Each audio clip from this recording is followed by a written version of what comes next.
Hello everyone, this is Aditya Ashtikar and I welcome you all to your own channel that is English by Aditya Ashtikar जिसका objective ही है competitive exams की English को आसान बनाना। अभी recently IBPS की तरफ से रिवाइज्ड कैलेंडर जारी हुआ है जहां पे आईबीपीएस का एग्जाम प्रीपोन होके अगस्त में आ गया है। और किसी भी एग्जाम को अगर आपको क्रैक करना है तो स्ट्रैटेजी में एक चीज जरूर होनी चाहिए, that is this you can say going through the previous year paper. IBPS या बैंक के किसी भी एग्जाम की हम बात करते हैं तो previous year paper directly available तो नहीं होता बिकॉज आंसर की नहीं आती, but yes memory based paper जरूर हम डिस्कस कर सकते हैं। मेमोरी बेस्ड पेपर होता क्या है, if you are new to this आपको बता दूं। जैसे कोई भी एग्जामिनेशन हुआ तो उसमें स्टूडेंट्स ने आके जो बताया, हमें फीडबैक दिया कि ये आया था एग्जाम में, क्वेश्चंस इस तरह के आए थे। तो बहुत सारे स्टूडेंट से बात करके कंपाइल किया जाता है कि क्या क्या चीजें आई है और उस लेवल के हिसाब से क्वेश्चन पेपर को हम सेट करते हैं, मेमोरी बेस्ड पेपर बनाते हैं। तो उसी को हम डिस्कस करेंगे यहाँ पे। सो this is the previous year paper. 19 अक्टूबर को जो पेपर हुआ था, हुए थे 4 दिन हुए थे, 19, 20 और उसके अलावा 2 दिन और। But right now we are discussing the 19 October paper. 19 October के 4 शिफ्ट में पेपर हुआ था जिसमें कि reading comprehension was constant. Reading comprehension सारी जगह था, हर शिफ्ट में आया था। 8, 8, 10 और 9 बेसिकली क्वेश्चंस थे उसमें, अलग अलग टॉपिक्स थे। अगर वैसे देखा जाए तो एक रिसर्च पे बेस्ड आया था, मेन एंड वुमेन के ऊपर कुछ रिसर्च हुई थी इमोशनल क्वेश्चन के को लेकर। उसके अलावा कुछ एक इंडेक्स के ऊपर बेस्ड एक आर्टिकल आया था। उसके अलावा कुछ और 2 आर्टिकल्स इस तरह से अलग अलग आए थे। ओके, कुछ एज सच कॉमन थीम नहीं निकल के आई। देन वी हैड फ्रेज और वर्ड यूजेज। वर्ड यूजेज तो ठीक है, word usage I guess we have been discussing many times, but phrase usage पिछले साल प्रीवियस ईयर पेपर में अगर हमने देखा तो हमें देखने को मिला कि फ्रेज यूजेज आया था। मीन्स वर्ड यूजेज जैसे होता है, एक वर्ड दिया है 3 सेंटेंसेस में उसका यूज होता है। फ्रेज यूजेज में you are provided with a phrasal verb और उस फ्रेजल वर्ब को यूज करके दिया होगा सेंटेंस में, तो उसको आपको पता करना है। सो दिस इज समथिंग इंटरेस्टिंग। तो ऐसे में 3 शिफ्ट में फ्रेज यूजेज देखने को मिला, लेकिन एक शिफ्ट लास्ट शिफ्ट जो आया था 4th शिफ्ट, उसमें वर्ड ही यूजेज था, मतलब नॉर्मल ही जो है पैटर्न आया हुआ था। उसके अलावा आप देखें cloze test. Cloze test was available just in 1 shift. Okay, it was asked in just 1 shift. Second shift में error spotting. Error spotting normal जो ट्रेडिशनल एरर स्पॉटिंग होता है, 1 ABCD और नो एरर, वैसा वाला पैटर्न था जरूर, बट केवल एक लास्ट शिफ्ट में ही था। ओके, बाकी सब जगह एक अलग पैटर्न था जहां पे you are provided with 3 sentences और उसमें आपको करेक्ट या इनकरेक्ट ढूंढना है। बेसिकली यहाँ पे फर्स्ट शिफ्ट में 2 करेक्ट 3 इनकरेक्ट पूछे गए थे। इसमें तीनों के तीनों में मतलब 3 क्वेश्चन जो थे उसमें करेक्ट ही पूछा गया था, यहाँ भी 3 क्वेश्चन करेक्ट पूछे गए थे। और फर्स्ट शिफ्ट में it was 5 questions. Okay, sentence arrangement एक जगह था, 5 questions in the second shift जहां क्लस्टर्स भी आया था। बाकी जगह पैरा जंबल्स ने उस चीज को कवर किया था, पैरा जंबल्स ने कवर किया था। नॉर्मली ऐसा होता है कि सेंटेंस अरेंजमेंट आया तो पैरा जंबल नहीं आएगा, पैरा जंबल आया तो सेंटेंस अरेंजमेंट नहीं आएगा, 2 शिफ्ट में ऐसे बांटा रहेगा। Similarly fill in the blanks and cloze test also play the same role, कि यहाँ पे क्लोज टेस्ट आया था तो क्लोज टेस्ट सेकंड शिफ्ट में था, तो fill in the blanks first, third और फोर्थ शिफ्ट में था। सिंगल फिलर्स जो है नॉर्मली देखने को मिले, एक आध शिफ्ट में कहीं तो भी एक आध डबल फिलर भी था। Para jumbles, although this is one of the most you can say difficult topics as per students, but यहाँ पे जो आए थे पैरा जंबल्स वो ज्यादा डिफिकल्ट नहीं थे, डुएबल थे, किए जा सकते थे। बट क्या अप्रोच होनी चाहिए पैरा जंबल्स को सॉल्व करने की वो भी हम जानेंगे। मिसस्पेल्ट और इनएप्रोप्रिएट वर्ड्स में मिसस्पेल्ट के क्वेश्चंस थे और इनएप्रोप्रिएट के भी थे दोनों शिफ्ट्स में, और जिस शिफ्ट में मिसस्पेल्ट या इनएप्रोप्रिएट नहीं आया वहां वर्ड स्वैपिंग ने या वर्ड अरेंजमेंट ने जो है वो उसका स्थान लिया था। ओके, वर्ड स्वैपिंग और मिसस्पेल्ड भी कहीं ना कहीं इंटरचेंज होके चलते हैं, मतलब किसी शिफ्ट में वर्ड स्वैपिंग, किसी शिफ्ट में मिसस्पेल्ड इनएप्रोप्रिएट। ओके, तो इस वे में 30 मार्क्स का जो पेपर है वो सेट हुआ था, विच वाज हेल्ड ऑन 19 अक्टूबर। अब इन्हीं को हम डिस्कस करेंगे। ऑलमोस्ट डिट्टो एग्जैक्ट क्वेश्चन जो एग्जाम में देखने को मिले थे, बिल्कुल वही क्वेश्चन मैं आपके सामने लेकर आया हूँ। Okay, so will be discussing and will find out कि what should be our approach to solving such questions when they are asked in the examination. So let's go ahead. So here we go. पहला यहाँ पे sentence error correction का है, sentence correction का basically there are 3 sentences given below. Find the sentence which has or have no error. मतलब आपको ऐसा sentence पता करना है जिसमें एरर नहीं है, मतलब करेक्ट वाला ढूंढना है. Okay, you have to find the correct one, correct वाला ढूंढना है. So when eating, I always pull my plate despite the frowning of my mother. I will make you to write a book on socialism, or I had rather give in than fight back. ये सारे sentences है. we'll have to check कि इसमें कौन सा गलत है कौन सा सही है. देखा जाए when eating I always pull, पहले तो when eating से अच्छा while होना चाहिए because this is a continuous activity going on, तो उसके लिए while लगाना बेहतर होता है, या when I am eating ऐसा हो, नहीं तो while eating. ओके, और I always pull my plate नहीं होगा क्योंकि eating है, तो eating के बाद सब्जेक्ट रिलेटेड होना चाहिए. दैट मीन्स आप ऐसे लिखो while eating my plate is always full.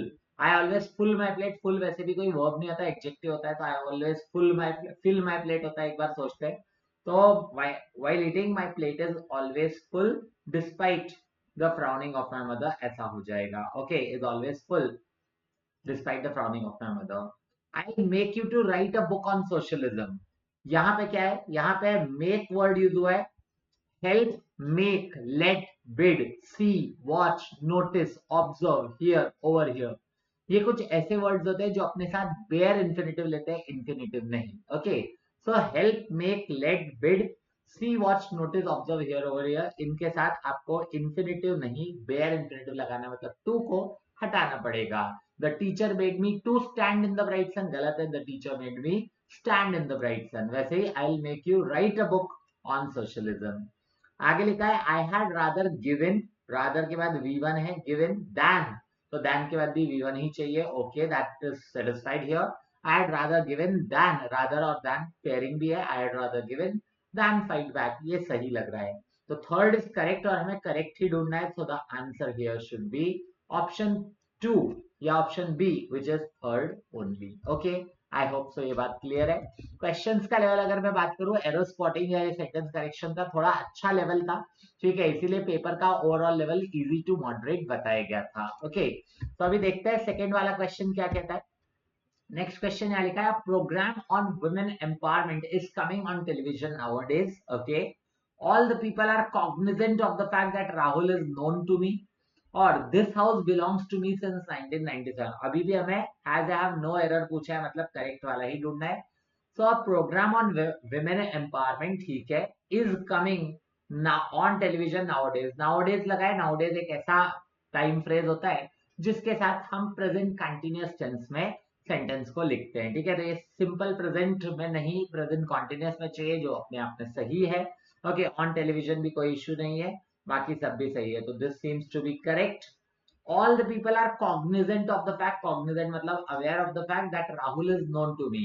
या तो that I know Rahul या Rahul is known to me होगा, known by me नहीं होता, तो known to me ये भी सही है. Okay, this will also be considered correct. और this house belongs to me since 1997. since लगा है मेरे भाई, तो since या for जब भी कहीं लिखा हुआ मिलता है, you need to remember one thing, since for अगर टाइम शो कर रहा है तो it should always be in the perfect tense. ठीक है, परफेक्ट टेंस में सिंस या फॉर लगता है. परफेक्ट में आप प्रेजेंट परफेक्ट लिख सकते हो. ओके, पास्ट परफेक्ट लिख सकते हो, प्रेजेंट परफेक्ट कॉन्टिन्यूअस हो सकता है, या पास्ट परफेक्ट कॉन्टिन्यूअस हो सकता है. ये चारों टेंस चलेंगे. ओके, ये चारों टेंसेस यूज हो सकते हैं. लेकिन यहाँ पे क्या है, सिंपल प्रेजेंट लिखा है, which is not wrong, which is not correct actually. तो this house has belonged to me, has belonged to me since 1997 ऐसा होना चाहिए, तब जाके ये सही होगा. मतलब थर्ड वाला गलत है, थर्ड वाला गलत है, करेक्ट ही ढूंढना है. Has I have no error पूछा है, तो 1 and 2 are correct, 1 and 2 are correct, ये आपका आंसर हो जाएगा, यानी कि C option. Okay, next question क्या कहता है देखो. तो नेक्स्ट क्वेश्चन लिखा है she is considered only a good daughter though she is capable of earning more respect. Okay, she is considered only a good daughter, सही लग रहा है. though she is capable of earning more respect, fine. I, you and he have to accept that whatever happened was solely our mistake. तो ये I, you and he 1 2 3 लिखा है. 2 3 1 का use किया जाता है प्रोनाउन ऑर्डर प्रोनाउंस के चलते. 2 3 1 अगर बात पॉजिटिव सेंटेंस में हो रही है और सिंगुलर प्रोनाउंस की हो रही है, but this is whatever happened is solely our mistake, तो इसका मतलब है ये नेगेटिव वे में बात हो रही है, नेगेटिव टोन है, तो 1 2 3 इज परफेक्ट हियर, तो ये भी सही लग रहा है. We all know it very well that in every sphere of life the brave deserve the fair. सही है, the brave लिखा है, तो मतलब ये सभी के सभी जो courageous लोग हैं, brave लोग हैं, बहादुर लोग हैं, वो है, मतलब plural subject will take a plural verb भी सही लग रहा है यहाँ पे. द फेयर, ये भी कोई इश्यू नहीं है. So I think this seems to be yes, this is absolutely correct. ये होगा ऑल आर करेक्ट. और ऐसे क्वेश्चंस में फंसता है व्यक्ति, क्योंकि ऑल आर करेक्ट मार्क करना is not everyone's cup of tea, है ना, it's not just a child's play. तो ऐसे में इस समय थोड़ा आपको सोचना पड़ेगा कि ये बिल्कुल सही है या नहीं. और ऐसे क्वेश्चन को आप चाहो तो स्किप कर सकते हो. I will keep this in a tricky question. Okay, tricky question में इसको मैं रख सकता हूँ, क्योंकि यहाँ पे आपको ये फाइंड करना पड़ेगा कि सारे करेक्ट है. और शक एक बुरी चीज है भाई, और शक के कारण आप कहीं ना कहीं शक आपका आ ही जाएगा, यार ये गलत है वो गलत है, जिससे सारा मामला खराब हो सकता है. Okay, so you can skip it for now. मतलब जब एग्जाम में आप सॉल्व करो तो ऐसे क्वेश्चन को आप स्किप कर सकते हैं if you are not able to find any error. Once you are done with all the questions, फिर आप इधर वापस आके जरूर इसको सोच सकते हो अटेम्प्ट करना है या नहीं करना.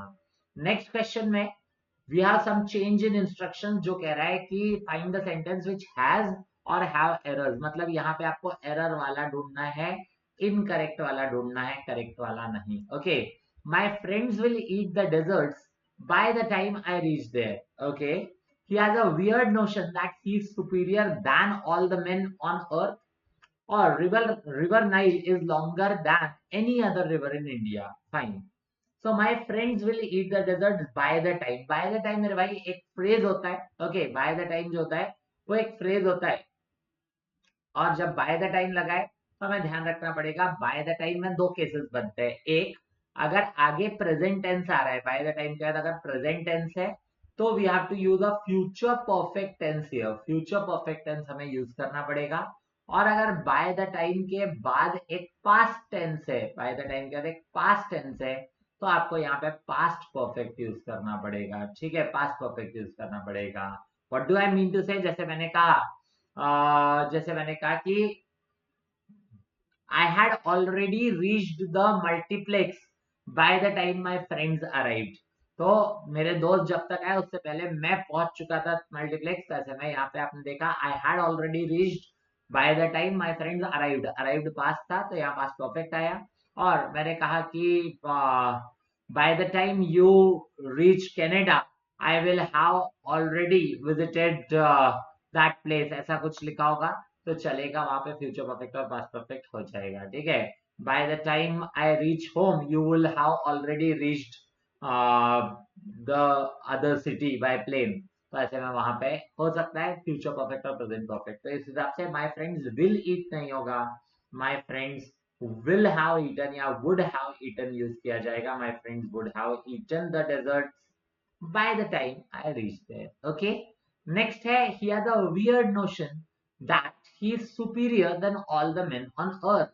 तो यहाँ पे superior than नहीं, superior to होना चाहिए. superior to, superior, inferior, prior, prefer, refer, elder, ये सारे वर्ड्स ऐसे होते हैं जो आई आर या ई आर से एंड होते हैं, और ये कंपैरेटिव डिग्री नहीं होते, बस कंपैरिजन शो करते हैं. जब ऐसे वर्ड जो कंपैरेटिव डिग्री नहीं होते तो उनके लिए टू नहीं लगाते, तो उनके लिए दैन नहीं लगाते. दैन लगता है केवल कंपैरेटिव डिग्री के वर्ड्स के लिए. ओके, और कंपैरेटिव डिग्री जो शो नहीं कर रहे हैं, कंपैरिजन केवल शो कर रहे हैं, तो उनको हम टू लगा के हम रिलेशन शो कर सकते हैं. सो this is wrong, this was also wrong. And river Nile is longer than any other river in India. सही है, बोलना ये चाह रहे कि river Nile is the okay, river Nile is longer than any other river in India. ठीक है, comparison मतलब river Nile is the longest river बोलने की कोशिश की जा रही है, तो ये सही है. एज सच इशू नहीं है यहाँ पे. I guess yes, we can definitely mark this correct. और हमें एरर ढूंढना है, मतलब 1 और 2 रॉन्ग है, तो 1 और 2 के हिसाब से क्या हो जाएगा, 1 और 2 के हिसाब से 1 एंड 2 ओनली. फर्स्ट वाला हम एरर मार्क करेंगे, 1 एंड 2 ओनली. राइट, नेक्स्ट आता है, Royal Enfield is one of the most famous bikes in our country. Fine. Royal Enfield is 5 times more expensive than a scooter. The price of Royal Enfield is lesser than that of KTM bike. तो अगर देखा जाए Royal Enfield is one of the most famous bikes in our country, one of लगा है, one of should take a plural noun here, one of the most famous bikes सही है, noun plural. Royal Enfield is 5 times more expensive than a scooter, ये गड़बड़ है क्योंकि 5 times जब times लगा होता है कंपैरिजन करने के लिए, 2 times 3 times 4 times many times, तो वहां हम दैन वाला कंपैरिजन शो नहीं करते, उस समय कंपैरिजन शो करने का तरीका होता है बेस फॉर्म में शो करना। तो यहाँ पे हम यूज कर सकते हैं क्या, 5 times as expensive as a scooter, okay, as expensive as a scooter, always remember whenever you have times और फिर उसके बाद कंपैरिजन शो रहा है तो वहां सेम टाइप के उसमें होना चाहिए, मतलब पॉजिटिव डिग्री में होना चाहिए। ऐसा समझ सकते हैं जैसे मल्टीप्लीकेशन होता है 5 into, तो हम बेस चीज बेस नंबर से ही करते हैं ना, 1 2 3 4 5 1 5 5 2 10 इस फॉर्म में ही रहता है, इसलिए वहां पे हमें क्या चाहिए, हमें बेस फॉर्म में चाहिए, तो एज एक्सपेंसिव एज सही रहेगा, एक्सपेंसिव दैन नहीं। The price of Royal Enfield is lesser than that of KTM bike, lesser नहीं, लेस आना चाहिए, लेस क्यों, क्योंकि लिटिल जो वर्ड होता है that is a positive degree, the comparative degree is less and least is the superlative degree, there is no word as lesser when talking about the comparative degrees of little. फिर lesser होता भी है कि नहीं, yes बिल्कुल होता है, laser एक बहुत अलग वर्ड है जो बेसिकली क्वालिटी को शो करता है, ठीक है। जैसे अगर कहीं पे भी यूज कर रहे हैं कि it is lesser known fact, ऐसे में मतलब वेल नोन फैक्ट नहीं है, ऐसा बोलना चाह रहे हैं। क्वालिटी में, क्वांटिटी में हम लेसर का यूज नहीं करते, और वो हमेशा एक एडजेक्टिव की तरह यूज होता है लेसर, मतलब किसी भी नाउन के पहले यूज होता है, दैन के साथ कभी भी नहीं लगेगा। This is the way you can remember this कि लेसर दैन नहीं होता कभी भी, लेस दैन ही होता है हमेशा, ठीक है। ये अनकाउंटेबल है तो अनकाउंटेबल हो गया प्राइस के हिसाब से, और अगर काउंटेबल कुछ होता तो वहां पे हो जाता फ्यू फ्यूअर फ्यूएस्ट, ओके। ये तीनों डिग्रीज होती है, तो यहाँ पे ये भी गलत हो गया, सेकंड भी गलत है, थर्ड भी गलत है, और हमें एरर ही ढूंढना है, तो ऐसे में second and third only, that means C option will be marked as the correct answer to this question. I hope so this is clear. Next देखे, अब 5 क्वेश्चन जो थे एरर करेक्शन सेंटेंस करेक्शन के थे, जहां पे 2 करेक्ट और 3 incorrect वाले आए थे। Now we have the next thing is word usage, लेकिन इसमें फ्रेजल वर्ब आपका लिखा हुआ है, फ्रेजल वर्ब का यूजेज पूछा गया है, ठीक है। इधर आपको थोड़ा सा फ्रेजेस वगैरह पता होने चाहिए, फ्रेजल वर्ब्स पता होने चाहिए, because phrasal verbs are something जो एग्जाम में इनडायरेक्टली आता है, डायरेक्टली नहीं बट इनडायरेक्टली काफी बड़ा रोल प्ले कर जाता है। और अगर आप या तो याद कर सको तो बेस्ट है, बट अगर याद करने में दिक्कत आती है तो देयर इज वन मोर तरीका, वो तरीका हो सकता है क्या, कि आप रीडिंग अपनी बढ़ाओ, ठीक है। देयर इज वन मोर वे जहाँ पे आप रीडिंग बढ़ाओ, रीडिंग बढ़ाओगे तो ये सब फ्रेजल वर्ब्स आपके लिए नॉर्मल हो जाएंगे। यहाँ देखते हैं क्या क्या है, तो कम अप, कम अप का मतलब होता है क्या, कम अप का मतलब होता है जैसे I have come up with a plan, मतलब कुछ एक नई चीज इजाद करने के सेंस में। लेट्स सी कम अप क्या है। I'm sorry, I missed the meeting. Something urgent came up at the last minute. मतलब आ गया वाली बात है, तो सही है come up, कोई इश्यू तो नहीं लग रहा है इसमें। The next topic that will come up in the discussion is inflation. Come up का मतलब कहीं ना कहीं arise वाले सेंस में जाता है, ठीक है, आ गया तो arise. She came up to me and asked for direction, नहीं, she came to me होता है, came up यहाँ नहीं हो सकता, okay. We hope a job opportunity will come up soon. Again arise का ये सेंस आ रहा है, तो come up का मतलब arise होता है, और थर्ड वाले में arise सही नहीं जाता, वहां पे come to me होना चाहिए था, क्योंकि यहाँ डायरेक्शन मतलब यहाँ कहीं ना कहीं मूवमेंट शो हो रहा है, तो मूवमेंट के केस में come up नहीं लगेगा। Okay, so 1, 2 and 4 are correct, but यहाँ पे क्या पूछा है, okay, similar meaning पूछा है, 1 to 4 मतलब all except 3 should be our answer, all except 3 यहाँ मार्क किया जाएगा as a correct answer, okay। Next आता है क्या, so next question है get across, get across का क्या सेंस है, let's see। तो he couldn't get his point across during his debate, मतलब कहीं ना कहीं कन्वे करने के सेंस में get across आता है, कन्वे या कन्विंस करना, ठीक है, कन्वे या कन्विंस करना किसी को, उस सेंस में हम यूज कर सकते हैं, ठीक है। उसके अलावा अगर हम देखें तो he couldn't get his point across मतलब अपने बात को पहुंचाना, कन्वे करना, कन्विंस करना, तो ये तो ठीक लग रहा है। The dog got across the river by swimming, the dog got across the river, सुनने में शायद सही लग रहा है बट कुछ गड़बड़ सा फील हो रहा है। लेट्स सी आगे देखते हैं। It is important to get across the road safely, ये सेम टाइप की बातें कर रहे हैं दोनों, है ना, कहीं ना कहीं ओके, क्रॉस करने के हिसाब से तो ठीक है, the dog cross the river by swimming, या it is important to cross the road safely. Okay, she finally got the idea across with the help of diagrams. हाँ, यहाँ पे भी कन्वे या कन्विंस करने के सेंस में जाएगा, तो ये ठीक है. तो फिर सेकंड और फोर्थ में, क्योंकि ऑप्शन भी वैसा कुछ परमिट नहीं करता, इन केस अगर आप नॉलेज वाइज कहीं स्टक हो जाते हो, तो अगर आपको एक शक भी हो जाता है, तो देखो कैसे पता किया जा सकता है. 1 and 4 ये जो है आपके हो जाएंगे, ऑल एक्सेप्ट फिर 2 and 3 हो सकता है ना, या ऑल एक्सेप्ट 1 4 नहीं. तो द डॉग गॉट अक्रॉस नहीं, या तो the dog cross the river होता है, या the dog went across. Go across का मीनिंग जरूर हो सकता है, गेट अक्रॉस नहीं. ठीक है, वेंट अक्रॉस होता तो पार करने के सेंस में आता है. It is important to go across the road safely, ये भी चलेगा, या क्रॉस ही सही होता अकेला. क्रॉस, गेट अक्रॉस नहीं चलेगा. ठीक है, तो वहां पे गो अक्रॉस या वेंट अक्रॉस आया तो ये ठीक होता, तो ये गलत हो गया. That means all except 2 and 3 should be our answer. Okay, I hope so this is clear.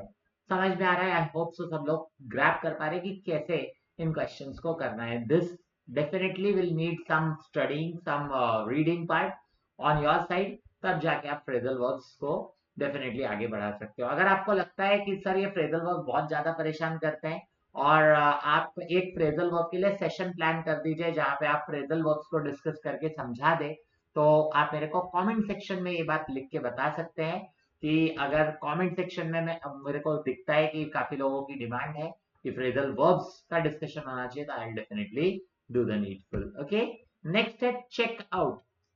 Checkout का क्या मतलब होता है? लेट्स सी, चेकआउट के दो मीनिंग्स हो सकते हैं. एक तो होटल, होटल से जब हम चेकआउट करते हैं, चेक इन और चेकआउट, है ना, या फिर चेकआउट करना किसी को ऐसा लाइक कुछ आजमाने के सेंस में हम जा सकते हैं. You should check out this new cafe, it's amazing. हाँ, चेकआउट मतलब जाके उसका एक तरह से इंस्पेक्शन करना या उसको एक्सपीरियंस करना. ये तो ठीक लग रहा है, you should check out this new cafe. Okay, the librarian asked me to check out the book before leaving. Check out the book, हाँ, इसको भी एग्जामिन के सेंस में शायद ये सही हो जाएगा. Check the book, check out the book. Okay, we checked out of the hotel at noon, ये भी ठीक लग रहा है मुझे. और he looked around to check out of boredom. He looked around to check out of तो नहीं, गेट आउट ऑफ बोर्डम या तो हो, या get rid of boredom type का कुछ हो, ये गड़बड़ जाएगा. तो all except fourth should be our answer here. That means again option A will be the correct choice. Okay, तो ये तीन जो है वो आपके वर्ड यूजेज के पॉइंट के हिसाब से या वर्ड फ्रेज यूजेज के सेंस में आए हुए वर्ड्स थे.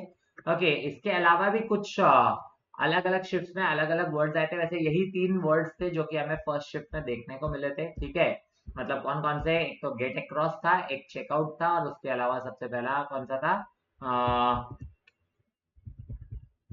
Yes, come up. ये थे, ये तीन जो है वो पूछे गए थे एग्जामिनेशन में फर्स्ट शिफ्ट में. इसके अलावा सेकंड और थर्ड शिफ्ट में भी कुछ इसी तरह के वर्ड्स आए थे, वो भी मैं आपको बता देता हूँ. सेकंड या थर्ड शिफ्ट में कौन सा आया था? Just give me 1 minute.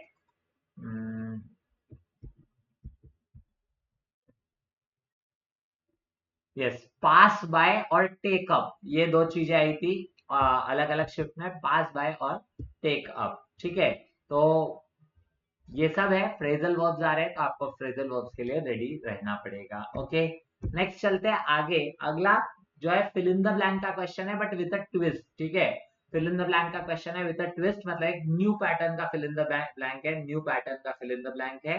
ठीक है, ऐसा आया था तो एग्जामिनेशन में. चीज कठिन नहीं है, बस थोड़ा अलग है तो लोग थोड़े दहल जाते हैं, बाकी कुछ नहीं है. A sentence is given here with a blank. You need to fill the blank choosing the word or words given below which provides the antonyms to the given bold word that fits in the statement. मतलब blank ही fill करना है normally, but उसमें एक word दिया है, उसका वो opposite होना चाहिए. जो bold में दिया हुआ word है उसका opposite होना चाहिए और वो fit होना चाहिए, तब जाके grammatically contextually correct है. तो आप choose कर सकते हो as your answer. Okay, तो लिखा है in response our armed forces have made appropriate dash deployments in these areas to ensure that India's security interests are fully protected. ठीक है, तो in response our armed forces have made appropriate harmonious. harmonious का मतलब होता है peaceful, peaceful है ना, लेकिन peaceful का उल्टा कैसा चाहिए? कुछ chaotic टाइप का opposite. मतलब ये पॉजिटिव वर्ड है harmonious, we need one negative word. Agree करना पॉजिटिव है, काउंटर नेगेटिव है, सिमिलर पॉजिटिव है, कॉन्कर, सॉरी कॉन्कर नहीं, कनकर लिखा है, कनकर का मतलब भी एग्री ही होता है, ये भी पॉजिटिव है। ओके, कॉन्क्वर वो अलग होता है, किसी को यानी कि कब्जा कर लेना, वो होता है CONQUER, और ये होता है कनकर। ओके, और बोथ ए एंड बी भी नहीं हो सकता, तो हमें पीसफुल यानी कि इसका एंटोनिम चाहिए। एंटोनिम चाहिए तो ऐसे में एक नेगेटिव वर्ड ही चाहिए हमें, नेगेटिव चाहिए, और नेगेटिव एक ही है, that is counter, which will be the answer. तो ये तो उल्टा इजी हो गया, मतलब fill in the blank direct भी फिल करते तो शायद हो ही जाता, लेकिन इसमें तो और अच्छा हमें तरीका बता दिया कि एंटोनिम दिया हुआ है और उसका हमें सॉरी वर्ड दिया है, उसका एंटोनिम पता करना है। तो this is easy I think so, ठीक है। तो इस तरह के नए पैटर्न से घबराना नहीं है आपको, it actually becomes easy when some new pattern is introduced in the examination. Next की तरफ चलते हैं। Prahlad Joshi who represented the government at the meeting said the issue was dash and was related to national security and thus could not be discussed at a public platform. Okay, तो यहाँ लिखा है Prahlad Joshi who represented the government at the meeting said the issue was dash, issue was num। नम का मतलब होता है जो normal type का हो, मतलब जिसमें ऐसा कोई कॉम्प्लिकेशन ना हो, तो ये नेगेटिव टाइप का वर्ड हम बोल सकते हैं, ठीक है। या नम को बेसिकली कैसे देखें, नम को एक उस वे में देख सकते हैं, मतलब नॉर्मल है, चलो न्यूट्रल टाइप का मान सकते हैं, पॉजिटिव टाइप का वर्ड है, लेकिन फिर ठीक है, लेट्स सी इन इग्नोरेंट, लेकिन नम का इग्नोरेंट नहीं हो सकता, इशू वाज इग्नोरेंट नहीं होगा, नॉर्मल के हिसाब से नहीं, ठीक है। इम्प्रिसाइज ये भी नेगेटिव है, वैसे सेंसिटिव ये भी उसी वे में जाएगा, स्ट्रॉन्ग, स्ट्रॉन्ग वाली पॉजिटिव है। ओके, ए एंड सी नहीं। तो अगर देखा जाए issue was sensitive, yes issue was sensitive हो जाएगा, ठीक है। एक होता है नॉर्मल इश्यू है, लेकिन वही दूसरी तरफ वो इश्यू सेंसिटिव है जिसके ऊपर and was related to national security, तो डेफिनेटली आंसर यहाँ पे sensitive is the perfect choice. Okay, sensitive is the perfect choice. Okay, next की तरफ चलते हैं। They will be required to wear dash gear and equip themselves with safety equipment while on the task. Inattentive negative है, protective positive है, careless negative है, attacking negative है, injurious भी negative है, बात खत्म। सो प्रोटेक्टिव यहाँ सही है, they will be required to wear protective gear and equip themselves with safety equipment, मतलब फिल इन द ब्लैंक ही आपको करना है नॉर्मली, ठीक है। In response are army made appropriate counter deployments in these areas, yes। तो सारे मतलब ब्लैंक ही नॉर्मल फिल करना है, उसके लिए हिंट भी दे दिए, तो हमारा काम और आसान हो गया। ओके, नेक्स्ट है at least one more year is required for the stake holders to dash from the losses witness since early this year due to the lockdown। Okay, so at least one more year is required for the stakeholders to dash from the losses witness to। अब forfeit तो कब मतलब जब्त कर लेना होगा, negative word है, हमें पॉजिटिव चाहिए अपोजिट में, तो ब्रेक नेगेटिव है, रिकवर पॉजिटिव है, डैमेज नेगेटिव है, वेन, वेन का मतलब होता है डिक्रीज करना, ध्यान से सुनो, वेन का मतलब होता है डिक्रीज होना, कुछ कम होना, ठीक है, जो कि नेगेटिव ही है। याद रखने का तरीका, वेन आप लोगों ने वो सुना होगा, एक गाना या एक यू कैन से रील में बहुत ज्यादा कुछ दिनों पहले ट्रेंडिंग था, कौन सा, द बॉयज वाला song, My patience is waning and this is entertaining, ऐसा ही कुछ तो भी है ना, My patience is waning, is this entertaining, हाँ ऐसा है, My patience is waning, is this entertaining। तो वेनिंग का मतलब होता है क्या, मेरा पेशेंस धीरे धीरे कम होता जा रहा है, क्या तुम्हें ये मजाक लग रहा है, तो my patience is वेनिंग, is this entertaining. तो इससे याद रखना है वेन का मतलब होता है डिक्लाइन होना, कम होना, ये भी नेगेटिव है, तो ऐसे में यहाँ पे आंसर क्या हो जाएगा, फिर रिकवर हो जाएगा, वैसे भी रिकवर फ्रॉम द लॉसेस सही होगा, answer should be option B, that will be the correct choice. Okay, next देखते हैं एक क्वेश्चन डबल फिलर्स का भी मैंने रखा है, देखते हैं डबल फिलर्स को कैसे अप्रोच करना चाहिए। The consequences are frequently seen in the form of a large number of dash and injuries but in a market that has a steady supply of labour policy makers tend to dash the wider impact of losses. तो इधर देखा जाए क्या आना चाहिए, तो consequences are frequently seen in the form of a large number of dash and injuries. अब injuries है, इंजरीज के साथ नॉर्मली डेथ या डेथ जैसा कोई वर्ड जाता है, फैटेलिटीज ये डेथ को रिप्रेजेंट कर सकता है, मॉर्टेलिटीज भी वैसे डेथ ही होता है, मॉर्बिडिटीज भी डेथ ही होता है, उसके अलावा अगर हम देखें तो डेथ डेथ डेथ ही होगा, डीके डीके नहीं होगा, डीके एक वर्ब है वो नहीं होगा। Now the consequences are frequently seen in the form of a large number of fatalities हो सकता है, मेडिकल फील्ड में अगर हम बात कर रहे हैं तो वहां पे कहीं ना कहीं ये ठीक है, consequences are frequently seen in the form of a large number of, okay but in market data ठीक है, मार्केट के हिसाब से फैटिलिटीज पॉसिबल है, मोर्टेलिटीज थोड़ा मेडिकल टर्म का ज्यादा हो जाता है, या मेडिकल टर्म में नहीं है, मॉर्बिडिटी भी मेडिकल टर्म है, डेथ ठीक है, डेथ या फिर मोर्टेलिटीज, डेथ या फिर फैटिलिटीज में से कुछ एक आना है। सेकंड वाला देखते हैं, but in a market that has a steady supply of labour policy makers tend to dash the wider impact of losses, policy makers tend to do something, तो टेंड टू डू मतलब V1 चाहिए, okay V1, इसके हिसाब से ये भी हट गया, ये भी हट गया, और ओके दो हट गए, ये पहले से हटा हुआ है तो इसको देखना नहीं है, पर्टर्ब वैसे डिस्टर्ब होता है।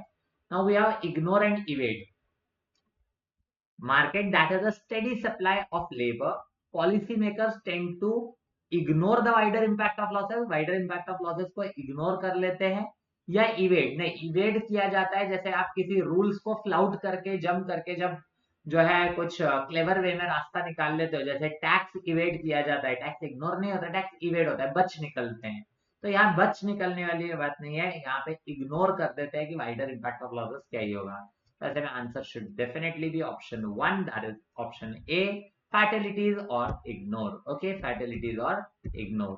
नेक्स्ट की तरफ चले तो rearrange the following 6 sentences that is A to F to form a coherent paragraph, then answer the question that follows. तो पैरा जंबल्स जो आए थे, पहला एक आया था फ्रांस में अभी रिसेंटली, बेड बग यानी कि खटमल बहुत ज्यादा हो रहे थे, उस पे बेस्ड एक इशू आया था, बेड बग पे बेस्ड जो है इशू आया था, बेड बग्स पे बेस्ड, तो वो था। एक सेकंड पैराजंबल जो आया था वो था रतन टाटा जी की मृत्यु हुई थी, तो रतन टाटा जी के ऊपर एक आर्टिकल था, उस पे बेस्ड पैराजंबल था, ठीक है। और उसके अलावा आई गेस एक जगह तो सेंटेंस अरेंजमेंट के 5 क्वेश्चंस थे जो अगेन इजी होते हैं, तो इस तरह से पेपर के पैराजंबल्स पूछे गए थे। फ्रांस के बेड बग्स को मैंने लिया है क्योंकि रतन टाटा जी का आई गेस इजी हो जाएगा, सॉल्व करना उतना कठिन नहीं था। ये बेड बग्स वाला एग्जैक्ट आर्टिकल जो आया था वो मैंने आपके सामने रखा है, जहां से लिया गया था वहीं से।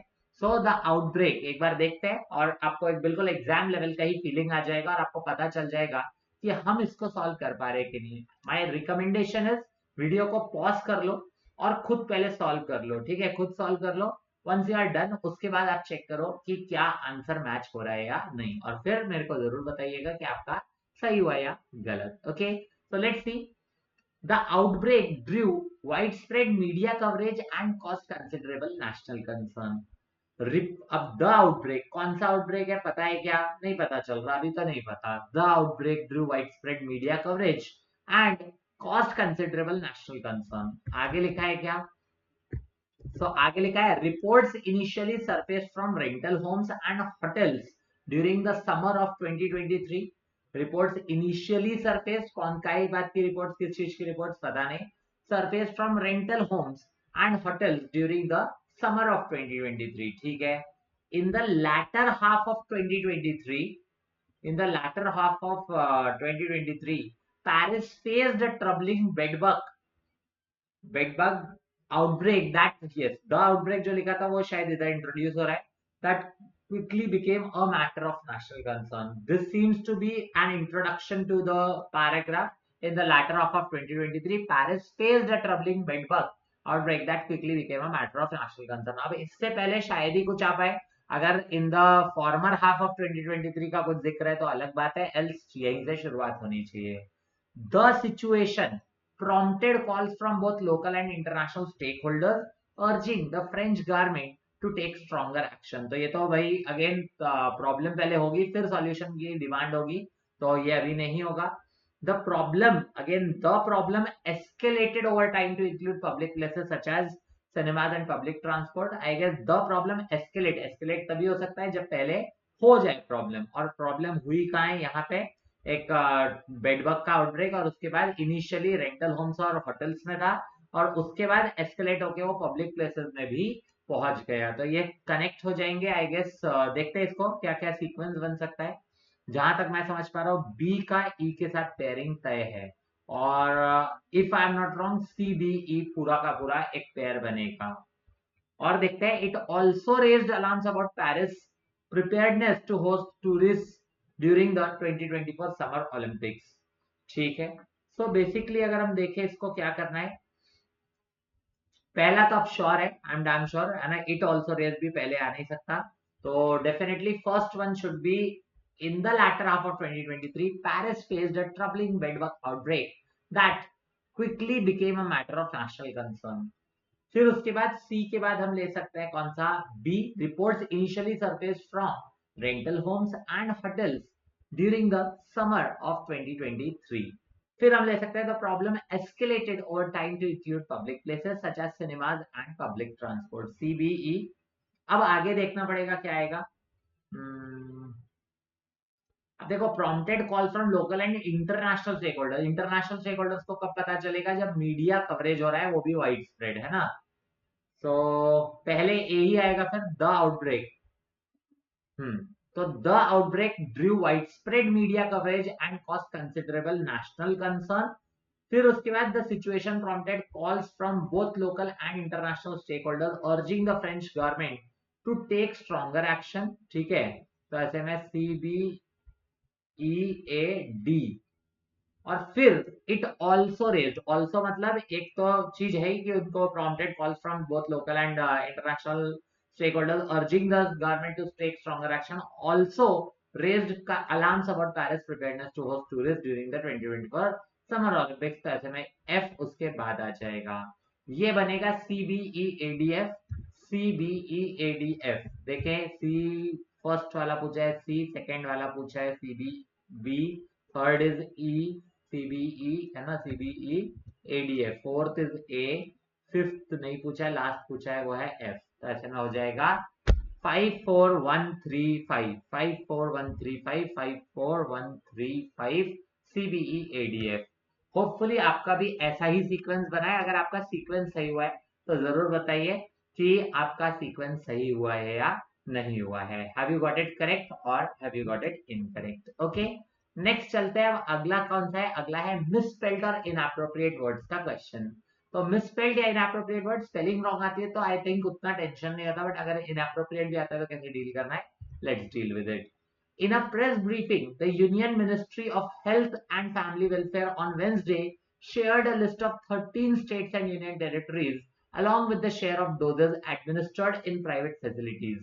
आपको चेक करना है कौन सी स्पेलिंग गलत है. देखो, ब्रीफिंग मुझे तो लग रहा है यही गलत है, शेयर्ड सही है, एडमिनिस्ट्रेटेड सही है, फैसिलिटीज सही है.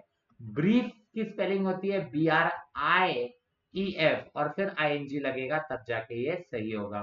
तो ब्रीफिंग की स्पेलिंग होनी चाहिए BRIEF और फिर ING, तो ये करेक्ट है. Next, Congress is looking into last months massive dead power outages. क्या, कांग्रेस इज लुकिंग इनटू मतलब investigating last months massive and dead power outages. कुछ गड़बड़ है यहाँ पे, इनएप्रोप्रिएटली यूज है, डेड नहीं डेडली होना चाहिए. डेडली मतलब खतरनाक, जानलेवा. तो deadly power outages across Texas and questioning officials who oversee the states energy industry and electric grid. तो यहाँ पे डेडली होना चाहिए, डेड नहीं. तो this will be the correct answer here. Next है, this is an extension to the protest which took place in Pune last week after Amazon India introduced a delivery free region for all delivery partners pan India. Yeah, this is an extension, ठीक है, to the protest which took place in Pune last week after Amazon India introduced a delivery free region. नहीं होना चाहिए. How can region be for all delivery partners? Delivery free region for all delivery partners pan India, ये कैसे होगा. तो a delivery free regime, regime मतलब एक delivery free regime हो जाएगा, शासन बेसिकली. तो वो जाके सही होगा. ये थोड़ा सा ट्रिकी है, I again mark this one as a tricky one. यहाँ पे फंसने के चांसेस हैं. वैसे आपको ये पता तो चल जाएगा कि रीजन गलत है पढ़ के, अगर आपका सेंस अच्छा है तो. बट हाँ, करेक्शन क्या होगा ये ढूंढना थोड़ा सा कठिन हो सकता है. तो this can also be termed as a tricky question to solve. Okay, उसके अलावा अगर हम देखें और क्या है. So there is another question. The Central Board of Secondary Education has rolled out a new assessment framework for classes 6 to 10 in English, Math, Science in collaboration with the British Council. Central CBSE has rolled out. Rolled out ठीक है, rolled out मतलब roll out करना, किसी चीज को पेश करना या you can say reveal करना. A new assessment framework, ये भी ठीक लग रहा है, framework. उसके अलावा अगर हम बात करें for classes 6 to 10 in English, Maths and Science in collaboration with, ये भी ठीक है, collaboration with the British council नहीं होना चाहिए, ब्रिटिश काउंसिल होना चाहिए, काउंसिल. Okay, council. क्यों? क्योंकि काउंसिल तो एक वर्ब होता है, काउंसिल एक वर्ब होता है। काउंसिल यहाँ द लगा है तो नाउन चाहिए, नाउन के हिसाब से council is the correct choice. तो ये भी अच्छा क्वेश्चन है, ठीक है। Although I can say a bit tricky but still I guess this is easy to solve. आगे देखते हैं नेक्स्ट। अब नेक्स्ट क्वेश्चन जो है वो पैसेज के हैं, ठीक है। तो आपने अभी तक जो क्वेश्चन डिस्कस किए वो थे हमारे बाकी सारे क्वेश्चंस वन लाइनर्स, मैं मानता हूं उनको। और वन लाइनर के क्वेश्चंस आप सॉल्व कर सकते हो। These should be solve at the beginning of the examination. RC अगर पहले आ गया या पैराजम्बल्स पहले आ गया तो भी सॉल्व नहीं करना है। अपना सीक्वेंस मेंटेन करना, one liners first, okay, followed by cloze test if there. उसके बाद जो है आपका कुछ ये सब वर्ड यूजेज टाइप के क्वेश्चन हो सकते हैं, ठीक है, या मैच द कॉलम दिया है वो। उसके बाद आप पैरा जंबल्स और लास्ट में आरसी करो। Even para jumble can be taken back और वो आरसी के भी बात कर सकते हो। आरसी में भी पहले कुछ चुनिंदा क्वेश्चन जो डायरेक्टली मिल रहे हैं वो कर लो, और इनडायरेक्ट क्वेश्चन जो है inference based, true false based, ठीक है, या फिर कुछ और थीम, सेंट्रल थीम वगैरह, टाइटल टोन बेस्ड, उनको आप लास्ट में कर सकते हो। स्किप कर देना उस समय के लिए, पहले बाकी कर लो फिर उसके बाद कर सकते हो। सिनोनिम, एंटोनिम या कोई फ्रेज वगैरह का मीनिंग पूछा है, फिल इन द ब्लैंक्स पूछा है, ये सब पहले कर लेना इसमें। आगे देखते हैं। तो let's see the summit of global leadership. अगर आपको आरसी बोरिंग लगता है, I will suggest one thing. जब भी आप आरसी सॉल्व कर रहे हो, एक काम किया करो कि उसको विजुअलाइज किया करो, ठीक है। माइंड में उसकी इमेजिनेशन के साथ उसको चलाना, विजुअलाइज करो। तो जब पिक्चर बनेगी तो चीजें बहुत क्लैरिटी के साथ आएंगी। तो मैं वही कर रहा हूँ, मैं आपके लिए पढ़ के दे रहा हूँ, आप उसको इमेजिन करो, विजुअलाइज करो, so that you get the most out of it. Okay, the summit of global leadership under India's chairmanship of the group of 20 conducted throughout the recent weekend culminated in a striking achievement marked by the unanimous endorsement of the New Delhi Declaration. This outcome was particularly remarkable given the prevalent skepticism surrounding the possibility of reaching a dash. Prior to the summit, a diverse array of experts, diplomats, and officials had set a rather subdued tone, expressing minimal expectations regarding the capacity of India's diplomatic corps to navigate the intricate web of international relations and secure a resolution to a dilemma that had hitherto seemed insurmountable. तो ये बात हो रही है G20 summit जो अभी recently India ने conduct की थी इंडिया में, और वो कितना फ्लो से गई थी, कितना स्मूथली गई थी, उसके ऊपर शायद होना चाहिए, ठीक है। क्योंकि यहाँ लिखा है कि summit of global leadership under India chairmanship of group of 20 conducted through the recent weekend culminated, मतलब ended in a striking achievement marked by the unanimous, unanimous मतलब एकमत होकर, एकजुट होकर, यूनानिमस एंडोर्समेंट मतलब approval of New Delhi declaration, unanimous मतलब एकमत होकर। This outcome was particularly remarkable, remarkable था क्यों? Given the prevalent scepticism, doubt जो भरा पड़ा था surrounding the possibility of reaching a dash, reaching a dash, reaching मतलब कुछ सेम उस पे आना, सेम पेज पे आने के सेंस में कुछ चाहिए। Prior to the summit, summit शुरू होने से पहले कुछ एक्सपर्ट, डिप्लोमेट्स, ऑफिशियल्स की टोन सबड्यूड थी और मिनिमल एक्सपेक्टेशन थी, मतलब वो खुश नहीं थे या वो एग्री नहीं कर रहे थे अच्छा जाएगा, ओके, कि इंडिया कैसे इन सब चीजों को करेगा, intricate web of international relations को कैसे डील करेगा, and secure a resolution to a dilemma, एक problem that had hitherto, hitherto मतलब अर्लियर, फॉर्मर, सीम्ड इनसरमाउंटेबल, कि कोई उसको नहीं अचीव कर सकता, या उस वो मतलब कहते हैं ना जैसे चढ़ाई करना मुश्किल है किसी पर्वत पे, वैसे ही इनसरमाउंटेबल मतलब वो वेरी डिफिकल्ट टू अचीव होता है। Bridging the deep chasm between the collective interests of the Western nations embodied by the G7 and the European Union and those of the Russia-China axis, particularly concerning contentious issue of the conflict in Ukraine. Okay, तो Ukraine के conflict के ऊपर जिस तरह से वाद विवाद था तो उसकी बात यहाँ पे लिखी गई है।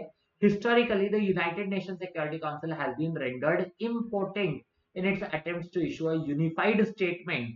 So, उनके efforts को impotent बताया है क्योंकि वो एक यूनिफाइड स्टेटमेंट पे नहीं आ पाए या वो इशू नहीं कर पाए, with each side building its veto power to block any consensus, to block any consensus. The year 2022 saw the Indonesian negotiators within the G20 framework managing to orchestrate a joint declaration that subtly criticized Russia, more vehemently advocated for by the G7 countries. Okay. However, the semblance of agreement was short-lived as Russia and China subsequently rebuffed any attempts, rebuff मतलब reject कर देना, any attempts to echo such criticism in the following years discourse. आगे लिखा है amidst a series of unfruitful ministerial meetings under India's stewardship which consistently failed to culminate in a joint declaration, the Indian negotiation team pivoted towards a more deliberate and strategic approach. They opted to first forge consensus, मतलब consensus का मतलब agreement होता है ना, forge मतलब बनाना, build करना, तो build का agreement on something. They opted to first forge consensus on less contentious issues before venturing into the turbulent waters of the Ukraine conflict. तो इंडिया के बारे में बोल रहे हैं कि इंडिया ने पहले बाकी जो और कंटेंशियस इश्यूज, कम कंटेंशियस इश्यू थे उन पे पहले बात की, फिर ही यूक्रेन कॉन्फ्लिक्ट है. This shift in strategy eventually bore fruit. इससे जो है उसके कह सकते हैं कि फल मीठे निकल के आए, या ये कहते हैं बेयर फ्रूट, मतलब वो रिजल्ट अच्छा है. When the G7 bloc softened its stance, agreeing to the inclusion of more neutral language in the declaration, thus paving way for an unprecedented, मतलब जो आज तक कभी नहीं हुआ है, breakthrough that transcended the prevailing global polarization.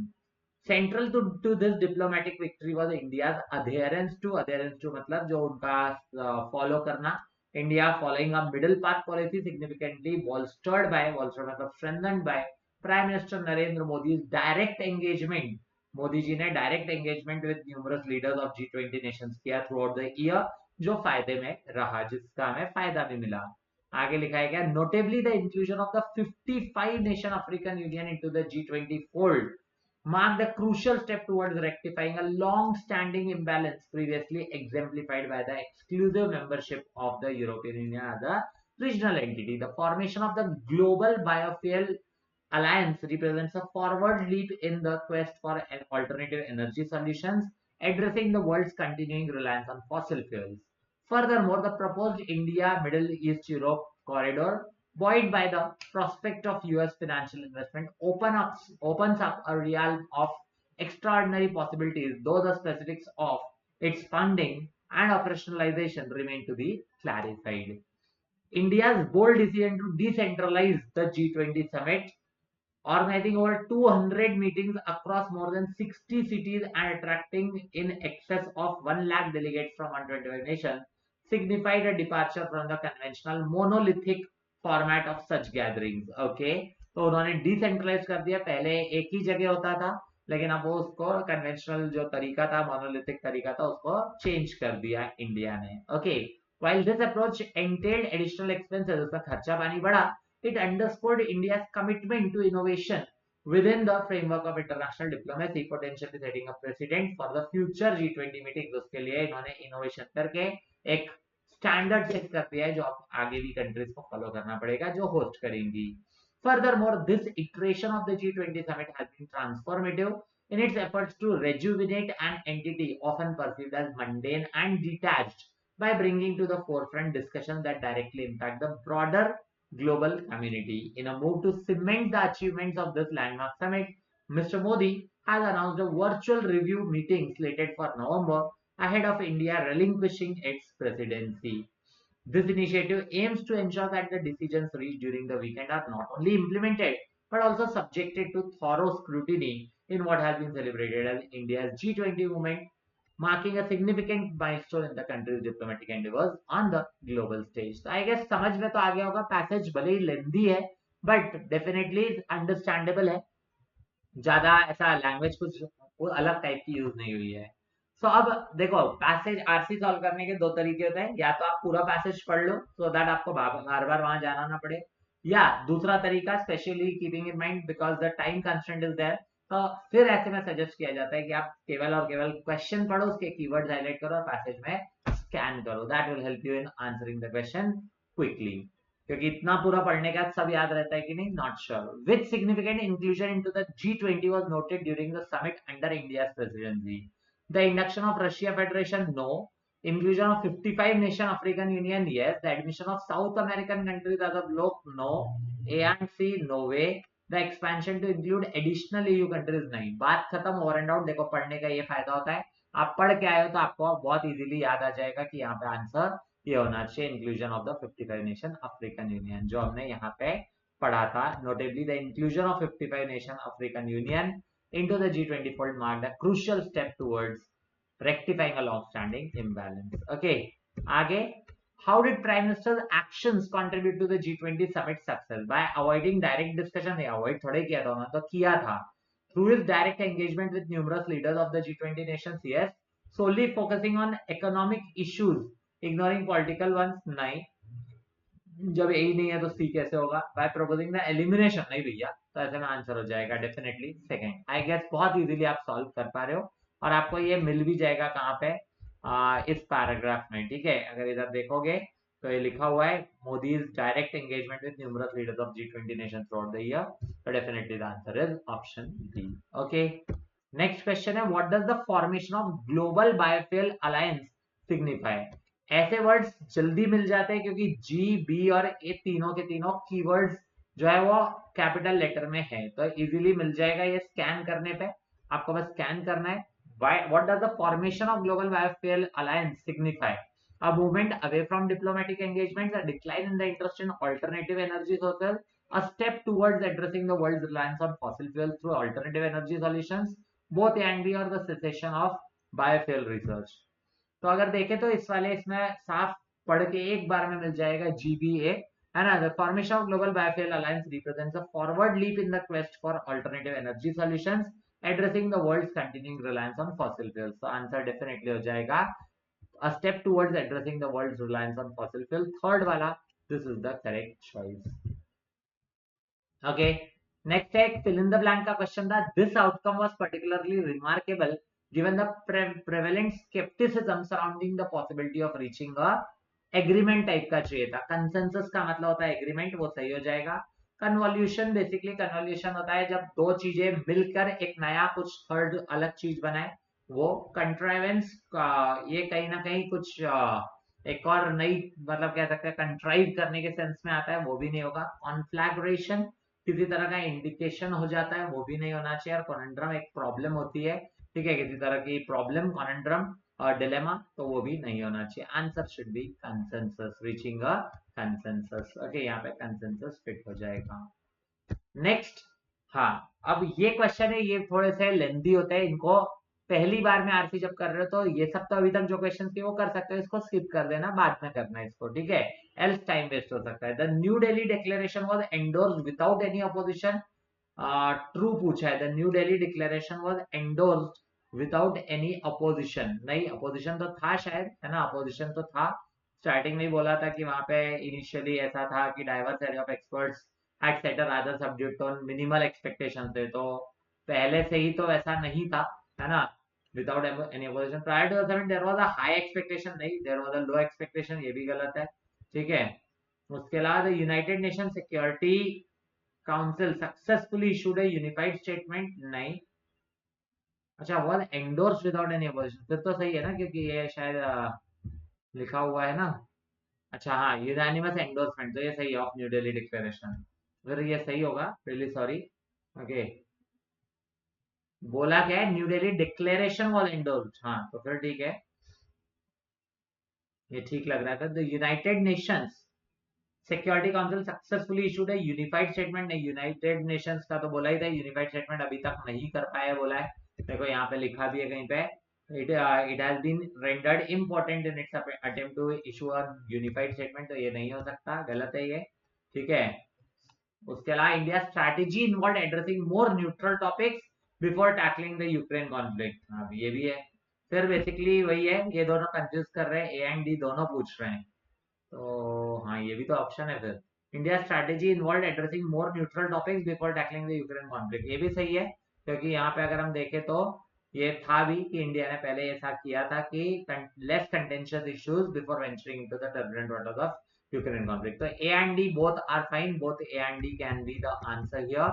The answer should definitely be option E. Both A and D. Okay. Next question क्या लिखा है देखो. So next question लिखा है which of the following statements is are false?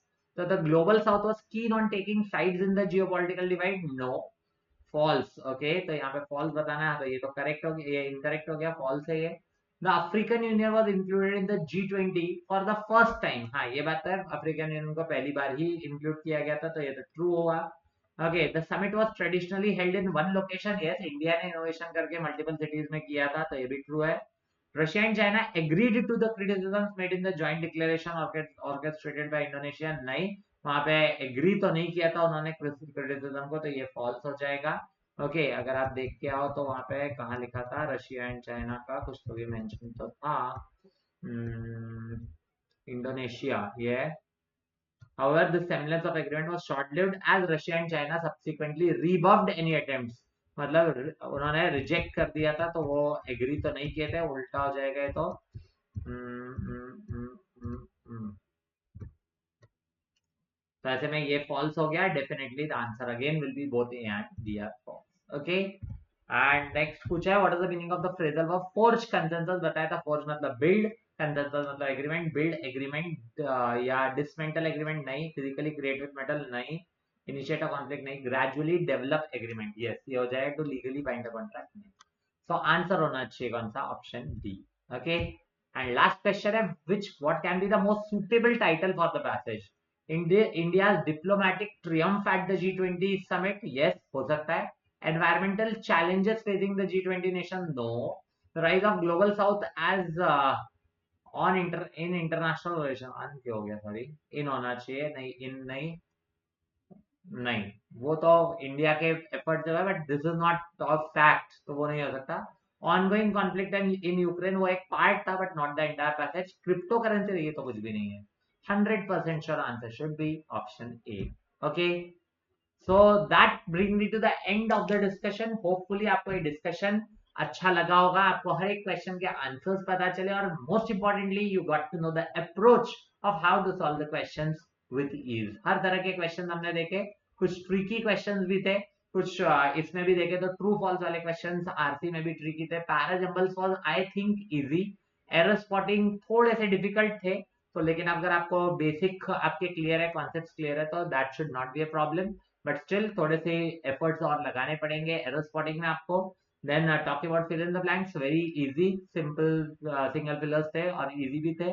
उसके अलावा word usage के लिए, फ्रेज यूजेज के लिए, you will have to tell me if you want some phrasal verb type of sessions. उसके अलावा और क्या था वहां पे, फिल द ब्लैंक्स, मिसस्पेल्ड भी आई गेस इजी थे, बट इनएप्रोप्रिएट वाले थोड़े ट्रिकी थे. So that bring me to the end of the discussion. बाकी मेरे चैनल पे अगर पहली बार जुड़े हो तो चैनल को सब्सक्राइब कर ही ले, और सेशन अच्छा लगा हो, आपको डिस्कशन पसंद आया हो, हर एक चीज अच्छे से पता चली हो, तो लाइक का बटन जरूर प्रेस करें और अपने दोस्तों तक पहुंचाए, शेयर कर दे. Because now English is going to play part. RRB जब तक आने वाला था पहले, तब तक ठीक था, but now you need to tighten your seat belt, you need to fasten your seat belt, और इंग्लिश के लिए जम के आपको तैयारी करनी पड़ेगी. कमेंट करके बताइए जरूर कैसा लगा आपको ये डिस्कशन, सब चीजें अच्छे से समझ में आई या नहीं आई. ओके, मेरे टेलीग्राम चैनल पे जुड़ सकते हैं अगर अभी तक नहीं जुड़े हैं तो. आदित्य सर इंग्लिश ये मेरा टेलीग्राम चैनल है. इस क्यूआर कोड को स्कैन करके आप मेरे टेलीग्राम तक इजीली पहुंच सकते हैं, और पर्सनली मुझे कनेक्ट करना है तो @English by Aditya sir, that is my Telegram handle, @English by Aditya sir. इससे आप मेरे को पर्सनली भी कुछ भी आपको मैसेज करना है, डाउट पूछनी है, तो आप इस पे पूछ सकते हैं @English by Aditya sir. Okay, so that's it from my side. Thank you. Bye bye. Take care. Keep watching and keep learning.